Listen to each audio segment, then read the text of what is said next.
So most people care about three things in life. They care about their health, they care about money, and they care about relationships. Those are the three areas of our lives where we spend the majority of our time focused. And so today I want to talk to you about the 20/20 rule, and I want to tell you a bit of a story that I think will really help you. But first, let's talk about how do people make money?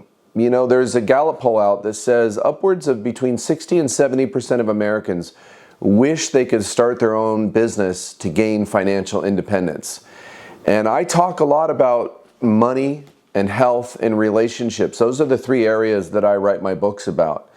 But today I want to focus on making money and specifically on starting a business.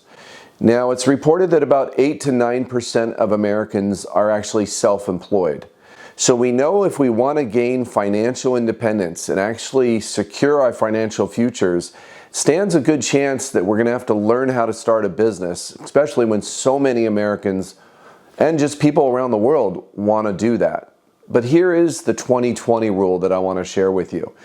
You think of the concept like this. Would you like to spend 20 years struggling because you don't have the right information on how to start the business of your dreams? Or would you like to spend 20 bucks on a book that could possibly help you absolutely achieve your dreams? So that's the 20/20 rule. Now, I've bought a lot of books in my life, and they've absolutely changed my knowledge, my skill set, and it's given me the information that I needed to create the life I want. And so the 20/20 rule is actually very real. So where is the first place that we need to start when we are starting a business? It really becomes your relationship with money. I want to share the story of how that can make a profound change in your life when you get very serious about your relationship with money. The first thing I would ask you to do is to actually write a letter to money. Now, at first you're saying, wow, Glenn, that's pretty bizarre. Why would I want to write a letter to money? But I'm actually going to ask you to do that. It's something I talk about in my book, Compound Wealth, and it's a very profound and powerful exercise. And it's the first key towards starting the business of your dreams. Because people have a pretty whacked out view sometimes with money. Their relationship to money can be pretty bizarre. So I want to share the story of a 14-year-old boy. He started out working in his life when he was in junior high. He would get up at 5 a.m. to go work in the school kitchen prior to his school day starting, of course. And then he got his first job at a fast food restaurant at 15. And that didn't last long because he realized working in fast food was not what he wanted. But he knew he wanted to start his own business. He actually started selling and getting a side hustle at the age of 16. But this little boy that I'm talking about had a very troubled background. He came from absolutely nothing. As a 16-year-old, he would drive a Toyota Corolla that was smashed in on the front. It literally, the windshield would get slammed up against the hood because the hood had to be tied down, and it would just slam up against the windshield as he was driving along. And his shoes, believe it or not, his topsider shoes, his Sperry topsiders, had to be duct taped. That's how poor this teenager was. But he kept persevering. He didn't quit. And when he was 18, in fact, the day he turned 18, he walked into Bank of America, of all places, and opened up his first business checking account. And from there, he created quite a bit of success for himself. But it came from absolutely nothing. And when he looked back on his life, he wrote a letter to money. And he talked about his journey and his relationship to how he grew up with no money. And when he first made some from starting his business, what that felt like to him. And then, of course, he spent his 20s working for large Fortune 500 companies. And then again, later in his 20s, he became an entrepreneur. So you see, I know something about this boy because that is my story. And in my late 20s, I became an investment banker, and I learned to work with startup companies and advising them on how to raise capital. And this serves as the foundation of my book, Compound Wealth. And the first thing I would tell you, if you're going to really get serious about changing your life and creating the business that you want, it's that you would sit down and write a letter to money.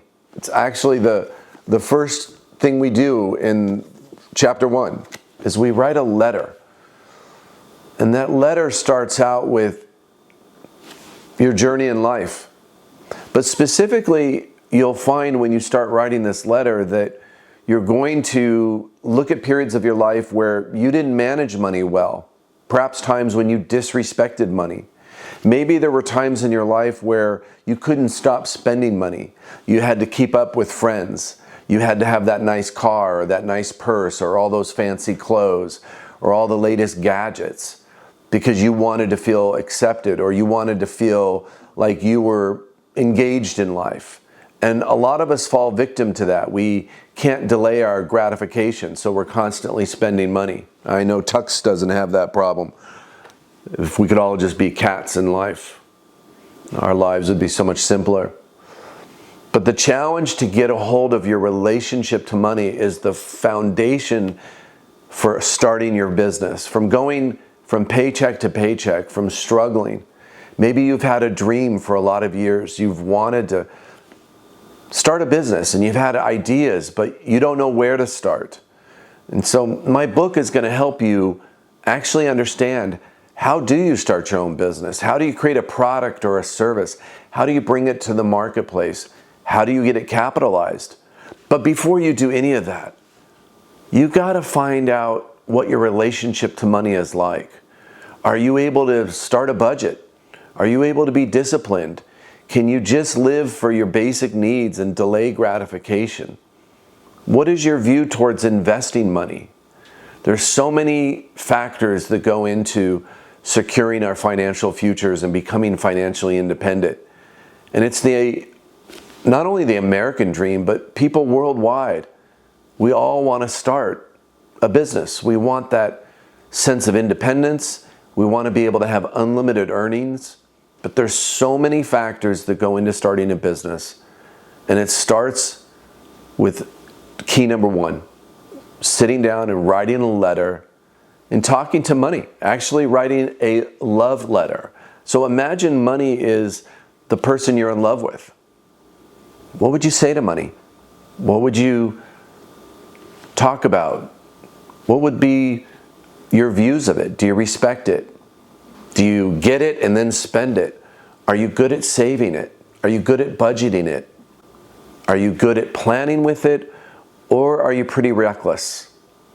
You'll find this will be a watershed moment in your life when you actually sit down and write your letter to money. So I'm Glenn Grant, and I hope that this letter to money will be the first step in your path towards financial independence. It's something I talk about in my book, Compound Wealth. It sounds silly, but I can promise you it is an extremely powerful first step at creating the life that you want.